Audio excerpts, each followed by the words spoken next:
Very honoured to welcome Dan Pink, a man of many talents, and we're going to learn about how to motivate ourselves, intrinsic rather than extrinsic. A very quick introduction to Dan, whose new book, Drive, A Surprising Truth About What Motivates Us, is out now in the shops and rising up the bestseller list. Many of you may know Dan from previous writing. He's the king of right brain thinking. A Whole New Mind, a lot of you will have read, and the ideas have been quite influential. I think it's now in 21 languages. Mm-hmm. A bit of a global bestseller. There's also Johnny Bunko, the first business book told as a manga story. Mm-hmm. Well, first business book in the West. Common in Japan. It's kind of the rules of succeeding in the new career economy, really. There is no plan, and it's all about feeling flow in your work. Among other things, Dan, you are a contributing editor to Wired in the US. You can look on the US Wired website for some classic pieces. There's a great piece about Wikipedia from 5 years ago, one of the first serious pieces about it. And we have a little bit of your book in our next month's issue, because we're doing a piece about innovative business practices, and we can talk about that. So, in a phrase, what is drive arguing? Carrots and sticks don't work nearly as well as we think they do, and that tapping a different drive works a heck of a lot better.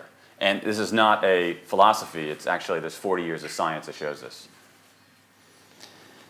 So you look at a lot of serious psychological research, behavioral economic research, and you show that traditional business thinking, as evolved over the 20th century, the Peter Drucker idea, the organization person idea, is no longer relevant. No, I mean, one way to look at it, this is you can put it in wired terms in a way. You can think about how we organize our businesses, how we organize our economies in the following way, using the metaphor of the computer operating system. That is, we use our computers and we use our programs and we see programs, but beneath it is an operating system.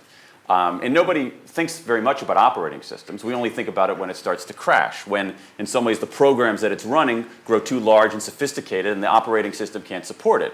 And so in some ways, metaphorically, societies, businesses have operating systems. So we had an operating system 50,000 years ago when we were on the savannah. It was all about survival. It was about our first drive, our biological drive.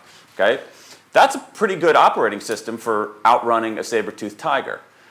It's a less good operating system if you want to do trade with your neighbors. In fact, sometimes you have to restrain that drive so that this person doesn't steal your spouse and this person doesn't rip you off. And so we had an updated operating system built on carrots and sticks, on rewards and punishments, on those kinds of external incentives. And that worked like a dream. It was amazing. I mean, it's one of the greatest human achievements. We tend to think that the Industrial Revolution was fueled by steam and oil and those sorts of things, but it was fueled equally by carrots and sticks. It was fueled by this very different approach, this very different technology of motivation. Well, the argument here is that 1850s technology, that 1850s management technology, doesn't work in a lot of the work that people are doing today and the way that organizations are running today, that we basically have a very dodgy operating system that needs a massive upgrade. And away from carrots and sticks at the center of it, and toward what the science shows us is a better way to provide enduring motivation especially for creative, complicated, sophisticated tasks, which is built on autonomy, our search for mastery, and on purpose. Okay. So a lot of the argument in the book is with case studies that if you give someone a material reward, a financial reward, it could work in the short term to give a boost, but long term, it's counterproductive. Well, you can see something like that on the pages of this magazine right here. So here you have Dan Ariely, whose work I write about a little bit in the book, talking about, here we go.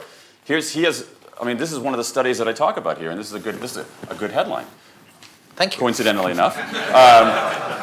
I should point out, anybody here, you will be reading the hot off the press edition of Wired before the editor of Wired, so if there's a page upside down or a typo, I don't want to know. Here Dan says bonuses can boost activity, but not the quality of work. And what you see over and over again in this research, starting in the field of psychology, but now moving to the world of economics, is that these kinds of contingent incentives, the things around which we build most of our businesses, essentially an incentive. If you do this, then you get that.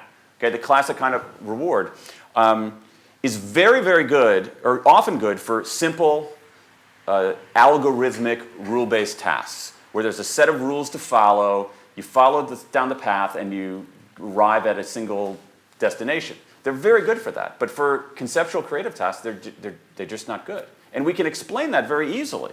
So if you look at, I mean, the study that Ariely writes about here is the study of some MIT students, and it basically found that if you offer incentives, people do very well on mechanical tasks. So if you say, I'll give you 500 pounds to do a particular task, and the task is very simple, straightforward, algorithmic, bonuses will actually induce a higher performance. But once the task calls, as Ariely says, for even rudimentary cognitive skill,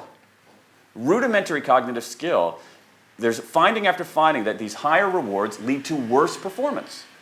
Now think about that for a second. Think about, we don't have to take a survey of the audience, but I'm going to guess that at least half of the audience here does work that requires rudimentary cognitive skill or above. You know, and so most of us are doing that kind of work, and you have an operating system. If you do this, then you get that. That demonstrably doesn't work.